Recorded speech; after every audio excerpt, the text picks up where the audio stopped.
hindi natin siya malagyan, ang mangyayari nito, tatama yung gulong natin, itong gulong natin na to dito, maiipit sa gutter.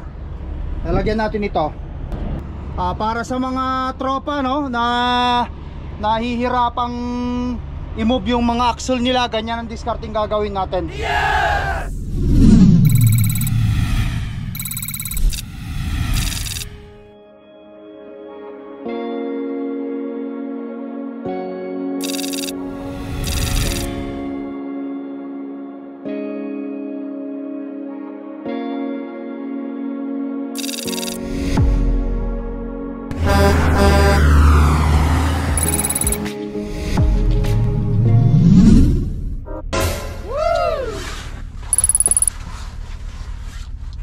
Guys, good morning. Ayan.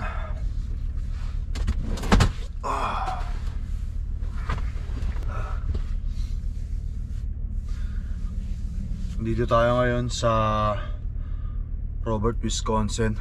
Dito na tayo nagpahinga at dito na rin tayo tuluyang nag-reset. Sa mga nakasunod sa video vlog ko, no, umalis tayo nung Friday, tapos nagpa-meat inspection ako. After meat inspection, bumiyahe lang ako, tumakbo lang ako hanggang dito. Friday yun. Sabado, linggo na ngayon guys. So isang biyahe lang ako mula Torp hanggang dito, isang takbuhan lang ako. Tapos ngayon nakapagpahinga tayo ulit ng more than 36 hours. Tuluyang reset na naman tayo. Mahaba kasi yung time ng delivery natin eh. Bukas pa meron pa akong 4 na oras na mamanihuin mula dito hanggang doon. Hindi na ako tumuloy-tuloy noong kahapon doon kasi wala rin naman ako mapagpaparkan guys eh. At saka isa pa, mahaba masyado yung appointment ng delivery. At least dito may washroom, makakabili ako ng kung ano-anong gusto kong bilhin dyan. Ayan. Kumbaga kapapahinga lang sa bahay, magpahinga ulit tayo rito sa karsada. Ay, mahina talaga ang biyahe guys. Mahina, sobrang hina ngayon. Tuman. Ewan ko lang kung yung mga ibang company magandang biyahe nila. Sana all. Ano? Oh, mga kapwa nating mga truck driver na nagpapahinga for the night. Mamaya alis din yan. Ayun, gusto kong pasuking trabaho next time, yung paghuhol ng sasakyan. Start natin ng truck. Magpainit tayo ng kape, magkape muna tayo, mag pre-trip, tapos lalarga tayo. Okay.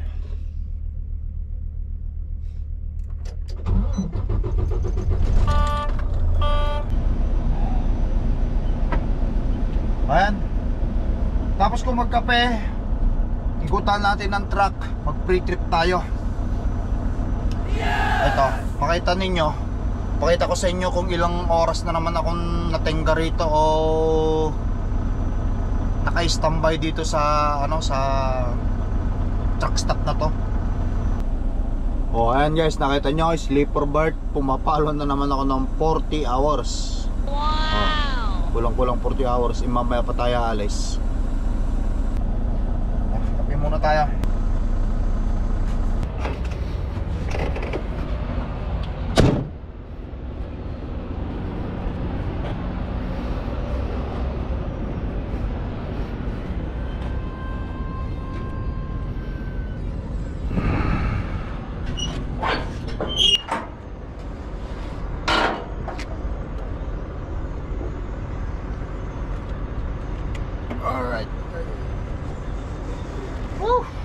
Alright guys, ayan, check natin ang unit natin. Huli ko lang yung aking martilyo.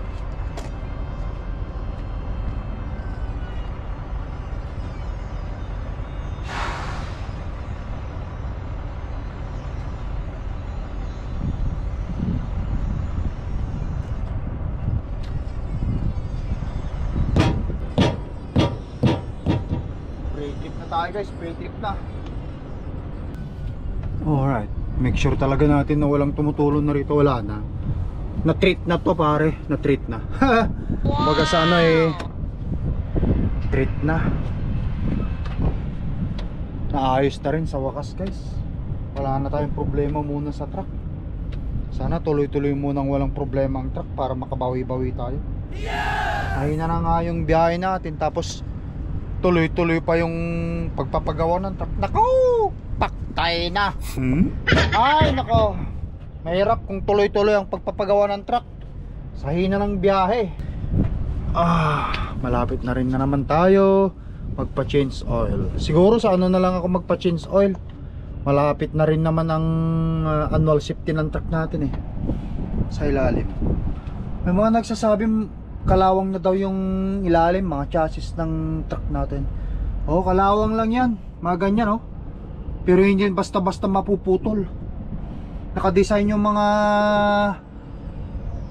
ano ng truck dito sa Canada, kasi siyempre guys,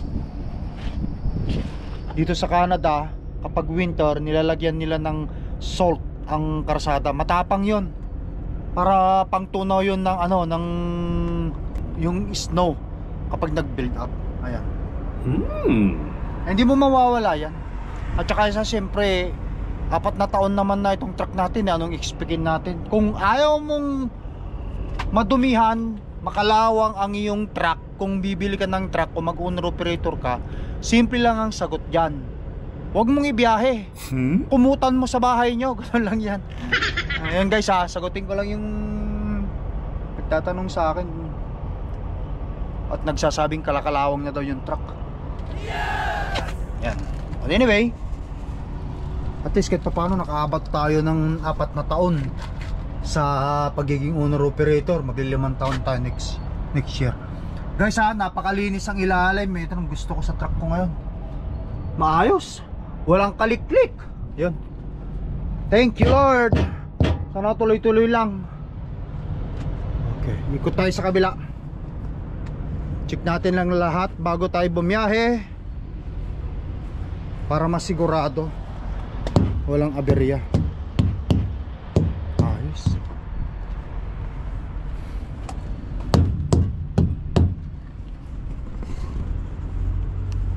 Yung mga nagtatanong, dati kasi sabi ng company ko,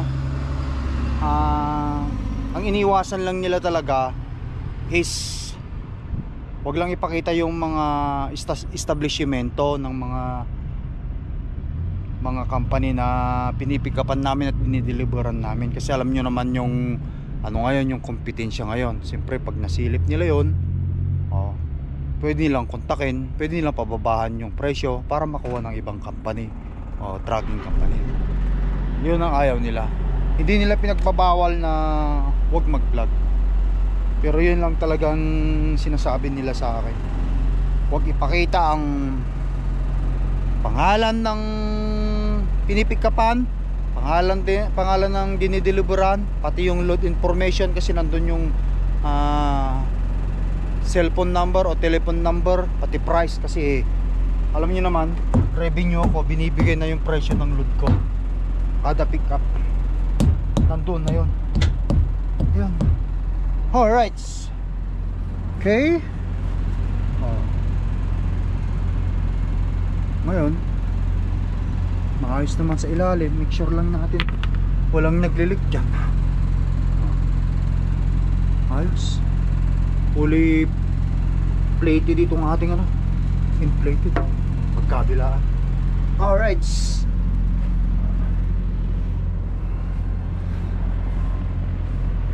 Ayan silyado pa. Mahirap pagkawala ng silyado yan. Tapos tayo yan. Okay.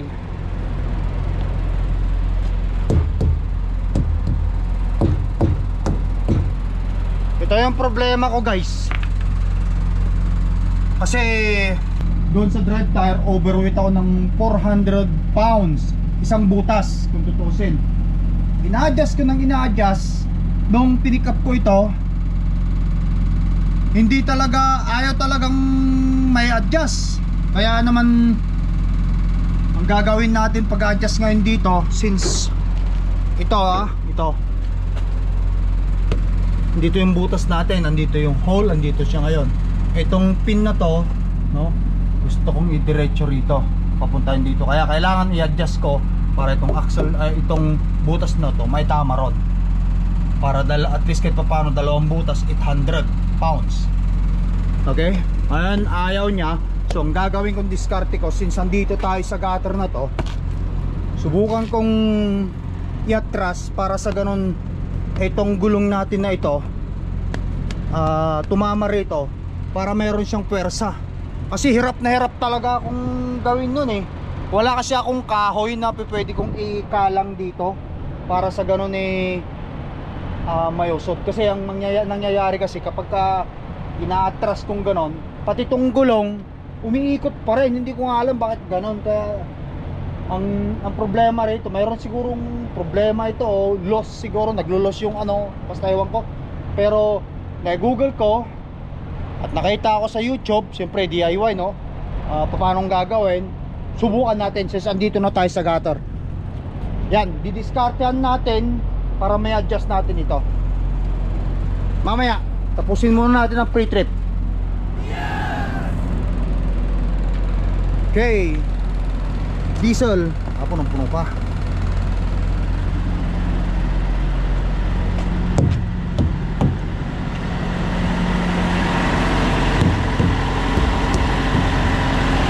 Temperature 28, ang set point 31, ayos. Picture talagang walang problema para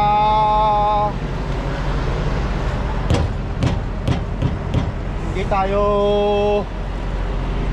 ma-refusean ng load. Ayan, check natin itong engine oil natin.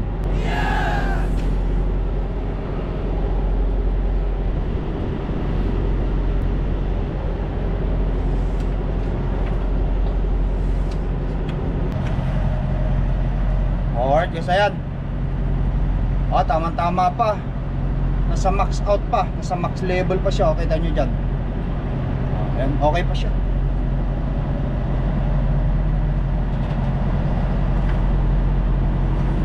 Tapos ayan, sarado na natin.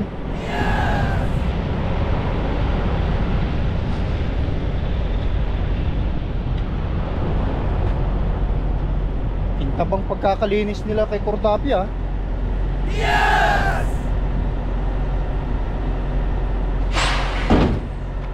Good.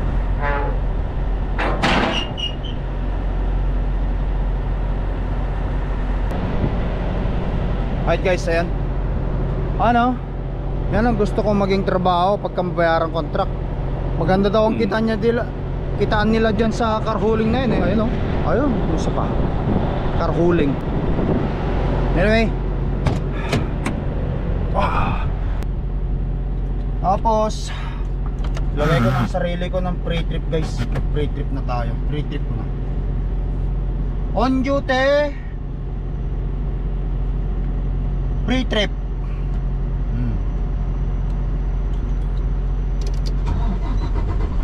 Yun. Pre-trip inspection dito sa ilag namin.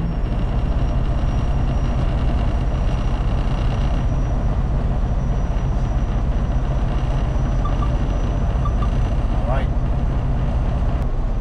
Logbook. Ayun. Malay naabot ako ng 44 hours na naman tenga rito. Wala tayong magagawa. Gawa nga ng nga yung sinasabi ko sa inyo, masyadong mahaba yung appointment time ng delivery. Anyway, ayan, iabante ko konti.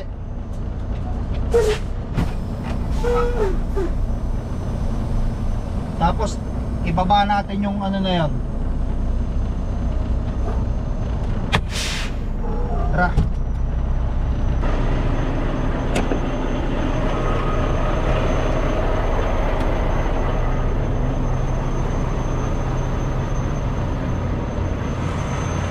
ibaba natin tong lever na to, or iangat pala natin tong lever na to guys, para o yun. Ano nakita nyo ha, inangat ko ito, lubog naman siya. Ayan, so balak natin i-atras natin para ito ha, andito yung pin papunta rito. Hopefully mag-workout. Kung hindi pa rin mag-workout, talagang ibabangga ko talaga dito sa gutter na to para mag-workout.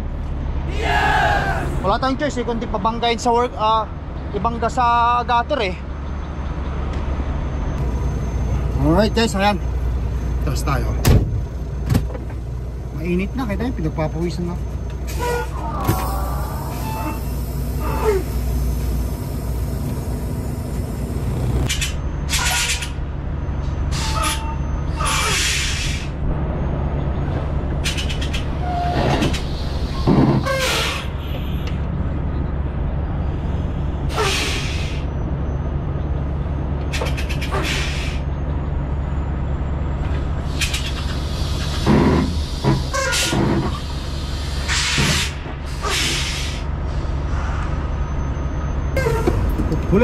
Huli umatras.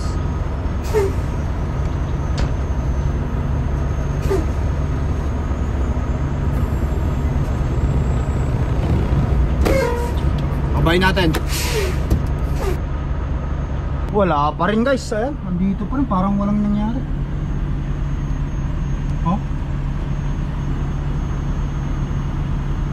wala akong choice kundi ibangga ko itong ano guys, ibangga ko itong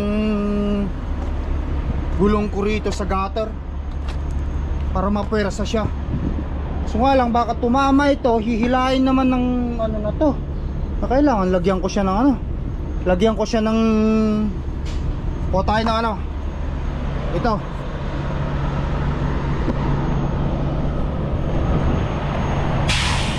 Buhay tayo ng rubber. Ito, meron ako dito.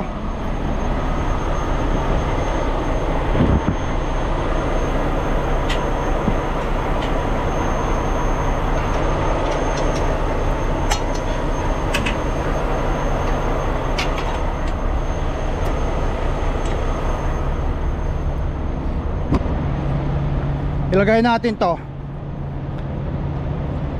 kasi kapag hindi natin mailagay ang ito, hindi natin siya malagyan, ang mangyayari nito, tatama yung gulong natin, itong gulong natin na to dito, maiipit sa gutter. Lalagyan natin ito. Alright, ganyan lang, iano lang natin ganyan, tapos tanggalin din natin mamaya.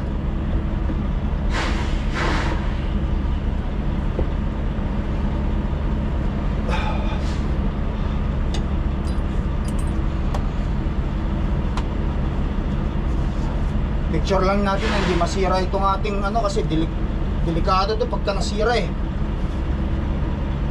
Matitikitan tayo kapag sira yung ating ano, sira yung ating mud flap. Ganyan lang kasimple.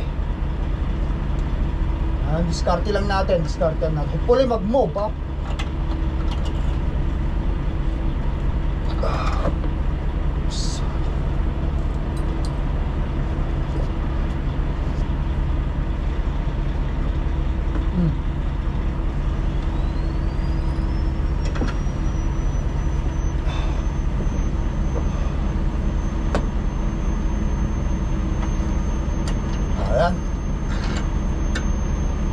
Sure lang na hindi talaga siya tumama sa kabila.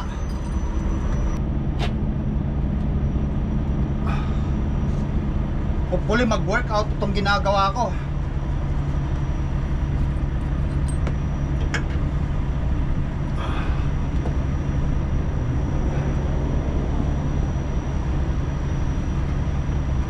Diskartehan natin. Yan, ganyan muna para itong gulong pag tumama rito, hindi mapupunit itong ano naman, itong ating mud flap. Yes!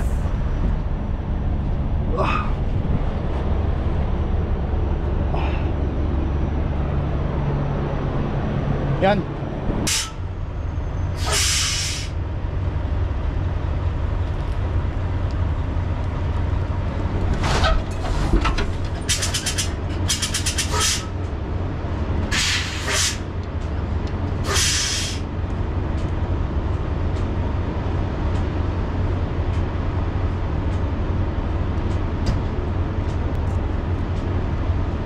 Ayun guys. Ayun guys, ayan. So, andito yung butas natin, pin. Tapos ito yung mark na dapat na ilalagay ko sana, at nandun yung before. Ito natin, ito yung before ha. Napakita ko sa inyo. Yan. Yan. Ay, abanti ko. Pero ibaba ko na to. Ibaba ko na tong pin natin ito. Ibaba na natin to. Para pag inabanti natin, pag nakaangat na yung pin dyan, pag inabanti natin, pasok na rito. Ayan guys. Ayan, no, kita nyo? Yung ginawa kong ito, discarding ginawa ko, pinasampa ko talaga sa gutter, inangat ko talaga ito. Para sa mga tropa, no, na nahihirapang i-move yung mga axle nila, ganyan ang discarding gagawin natin. Kailangan mo lang talagang proteksyonan itong mud flap mo, para sa ganun hindi siya hilain ng gulong. Pag hinila niya yan, mababali to, masisira to. Ayan, magpapagawa na naman tayo. Ingat lang natin yan. Ngayon, tapusin natin to. Nabanti ko.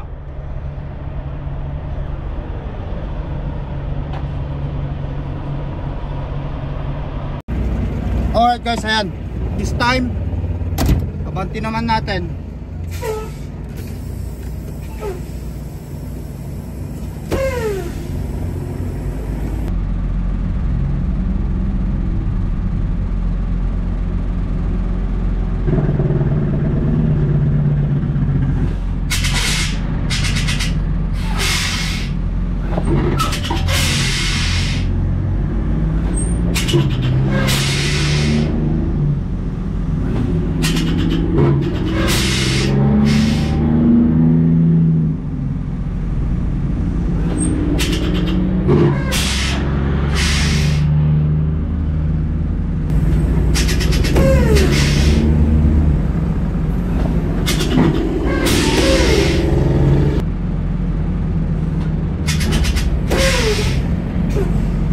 Pasok na ba?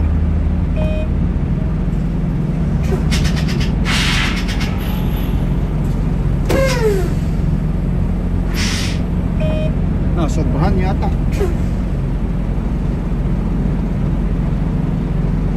Babayin natin.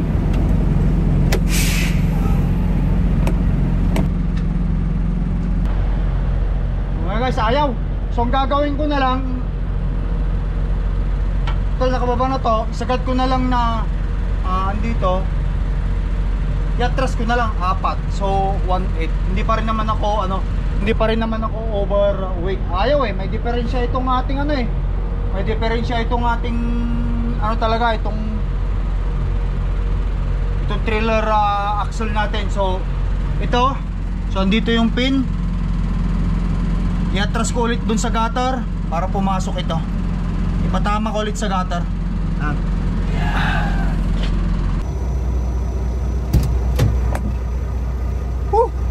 Adjust, ayan, atras ulit tayo. Atras ulit natin.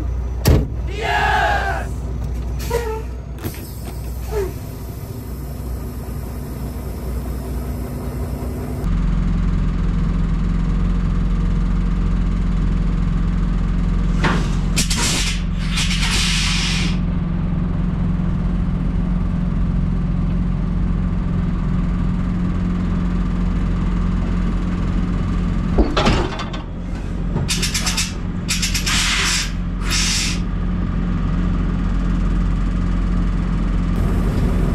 Yun, neutral. Sana umatras. Yun, pumasok na. Yes! Baba na to.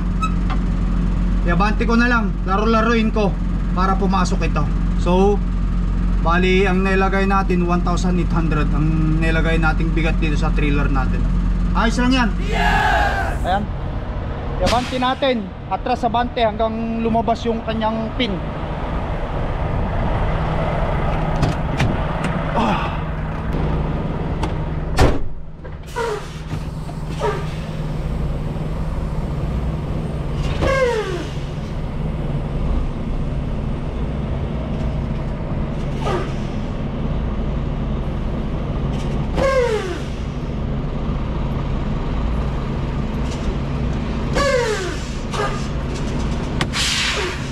Ayan, pabayin ulit natin.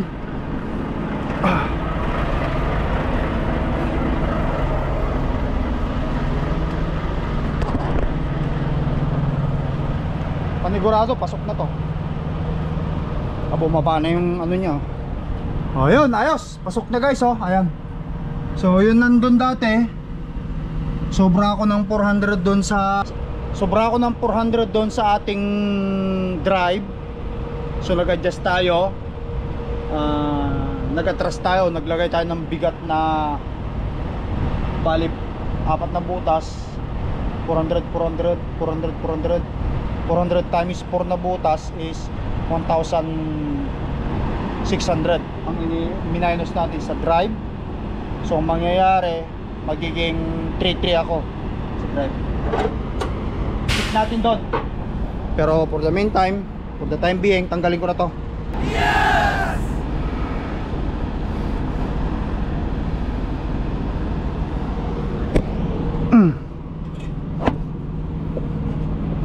Kasi kapag makalimutan ko ito, nako, pagka sunundan ako ng pulis, nakangat yan, nako, ticket yan ah.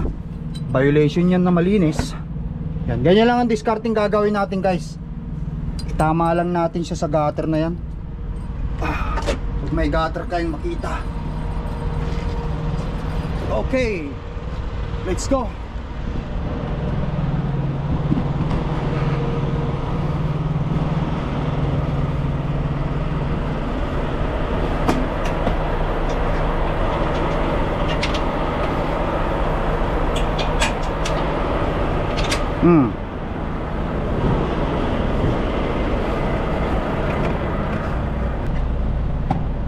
Alright. So dito yung aking ano nung nakaraan guys. So mag minus tayo, minus plus. So ito yung aking drive tire. Nakikita natin 34,430. Sobra ko ng 430 pounds. Kasi dito sa Canada guys, I mean dito sa US 34 pounds, 34,000 pounds lang dapat. So 34,430 minus 1,600 kasi 4 na butas yung minob natin. So naging 32,000 ano to, 32,830.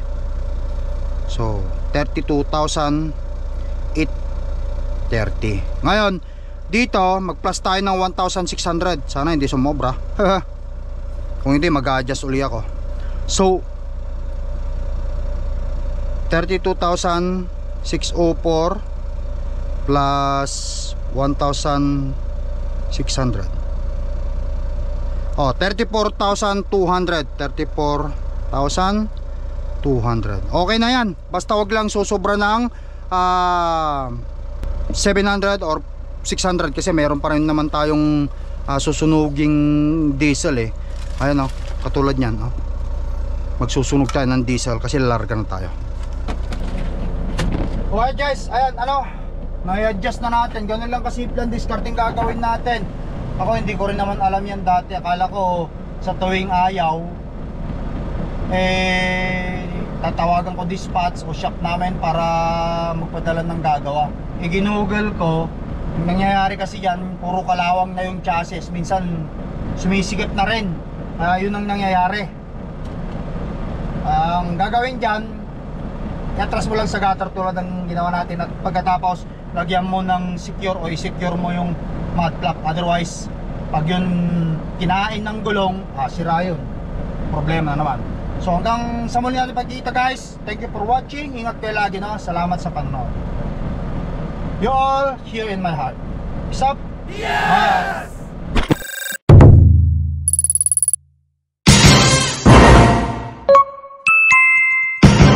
Lakay Tracker.